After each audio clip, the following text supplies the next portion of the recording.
సాధించవలసిందిగా సాధారణంగా ఆహ్వానిస్తున్నాం.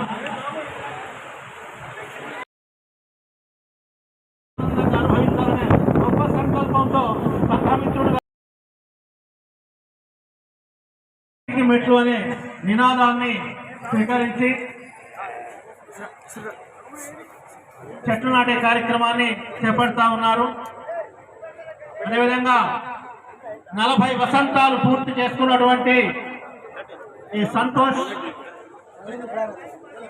Service station Indian oil petrol bunk వార్షికోత్సవం 40వ వార్షికోత్సవం సందర్భంగా రిటైర్డ్ ప్రధానోపాధ్యాయులు శ్రీయుతులు పాలవన్ సంతోష్ గారి ఈ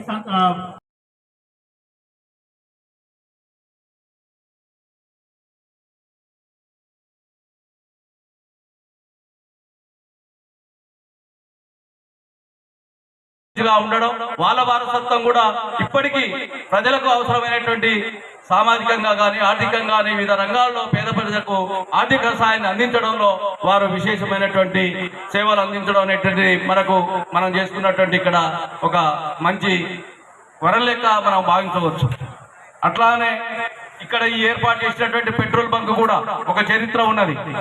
ఈ ప్రాంతంలో గౌరవనీయులు పెద్దలు సంగేణి కృష్ణారావు గారు పోయించినటువంటి రోడ్లు కానీ వివిధ కార్యక్రమాల్లో ఆయన చేసినటువంటి డెవలప్మెంట్ కార్యక్రమాలలో ఎంత నాణ్యత ఉంటుందో ఈ సంతోష్ సార్ గారు నడిపించేటువంటి ఈ పెట్రోల్ బంకుల మీద కూడా ఏ అపనిందలు కానీ అపవాదులు కానీ ఆటంకాలు కానీ లేకుండా నిర్వహిస్తూ సుదీర్ఘంగా ఇక్కడ పనిచేస్తుందంటే ఆ సారు ఆయనలో ఉన్నటువంటి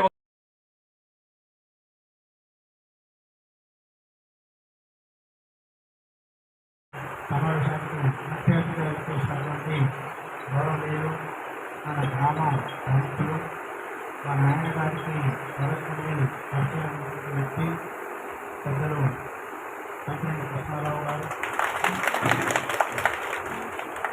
అదేవిధంగా మా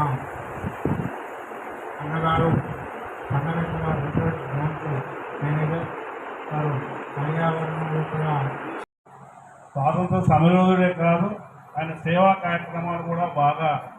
వాసవి కాలేజీ అనేది జిల్లా రాష్ట్రంలో మొదటి కాలేజీ.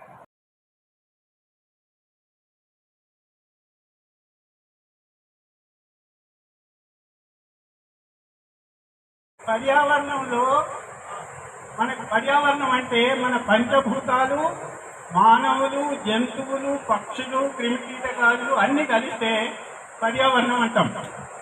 ఈ పర్యావరణంలో ఏ ఒక్క జాతికి అంటే మనుషులు కానీ పక్షులు కానీ భూమికి కానీ నీరుకు కానీ గాలికి కానీ అన్నిటికీ సమతుల్యంగా ఉంటేనే మనము ఆరోగ్యంగా ఉంటాం. ఏది ఒక్కటికి ఆగలేకున్నా కూడా మన జీవితానికి ఏదో రకమైనటువంటి హాని జరుగుతుంది.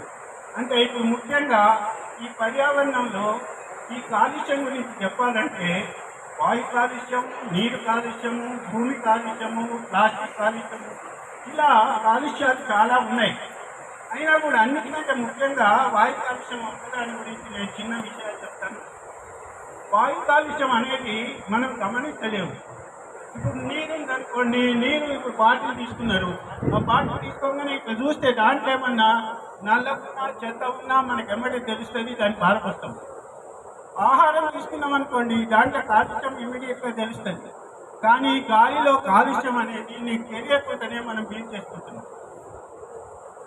అందుకని వాయు కాలుష్యానికి చాలా ఇంపార్టెన్స్ ఇవ్వాలి. ఈ వాయు కాలుష్యం వల్ల భూమి కూడా వేడెక్కుతుంది.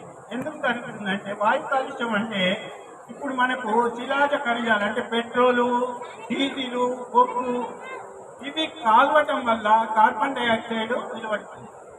అదేవిధంగా వాహనాలు ఇప్పుడు ఇదివరకు కంటే వాహనాలు చాలా పెరిగినాయి మనకి.